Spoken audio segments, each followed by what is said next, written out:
Good day and welcome to Alena Media TV. We are broadcasting from Toronto, Canada. And in this episode, we are bringing you editorial. Eritreans are being sacrificed in the Ethiopian civil war. Let's go for a quick break. When we come back, we'll get our editorial in details. Don't go away.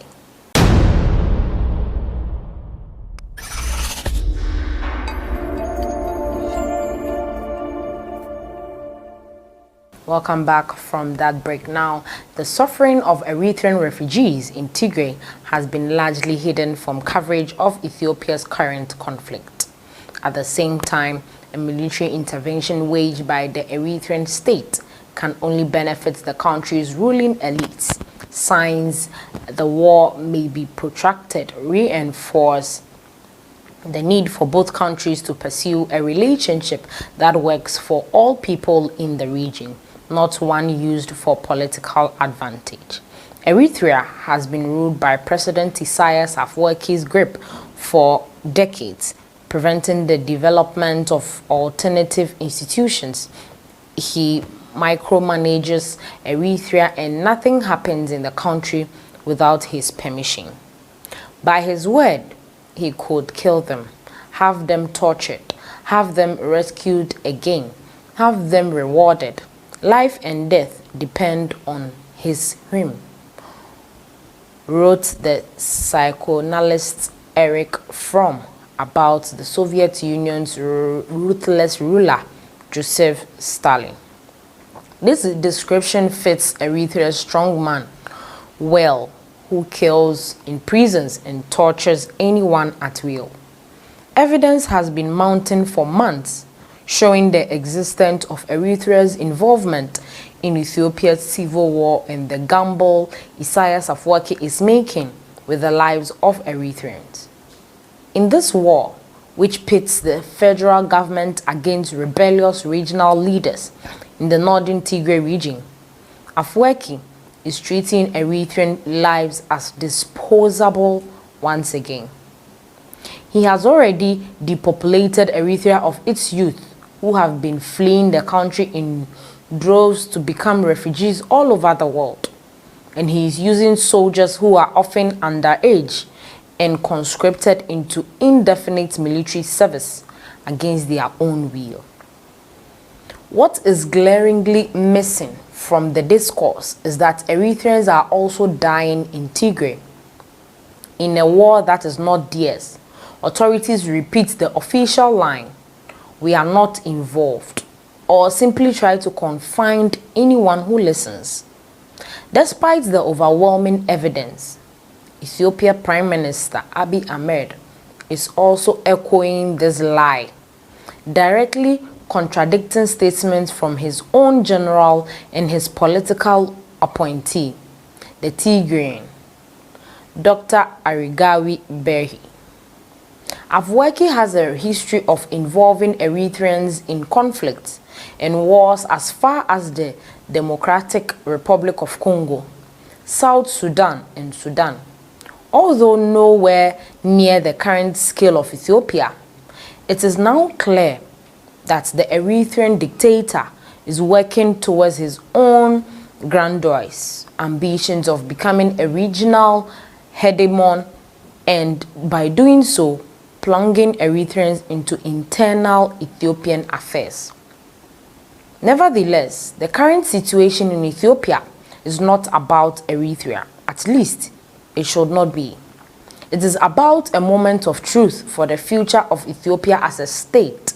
For Afwerki, however, this is a personal vendetta against the Tigray People's Liberation Front, the TPLF. The regional government of the embattled northern region, which led in 1998 to a 2000 border war after decades of rivalry.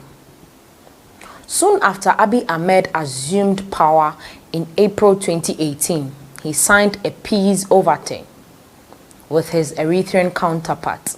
The so-called peace agreement between Eritrea and Ethiopia under Ahmed has been of considerable personal benefit to Afwerki, but with little to show for Eritrea as a nation. In fact, Eritreans know very little about this peace record. For almost 20 years, Eritreans were told that the impasse was caused by the TPLF refusing to accept the border set by the Hague verdict. But the deal has been shrouded in secrecy. And as soon as Ethiopia's federal government turned against the TPLF, the border dispute all but disappeared, paving the way for an unholy alliance with a common goal to annihilate the Tigrayan leaders. Eritrean soldiers, airspace, ports, and lands are now reportedly at Abiy's disposal. Ethiopia troops are freely roaming across Eritrea and using the country as a conduit to regroup and stage attacks on the rebellious northern Tigray region. The presence of Ethiopian troops in Eritrea is traumatic for Eritreans considering their experience of war. There are deep worries among the local population that their sovereignty end with the sacrifice of generations of Eritreans might be in the process of being undone by Afwerki. To make matters worse, a few news reports and governments are now implicating Eritrean troops in the looting and human rights violations reported in Tigray. These claims need to be viewed with caution before they are properly investigated, as the TPLF has mobilized teams of social media activists waging disinformation campaigns blaming Eritreans for a variety of crimes.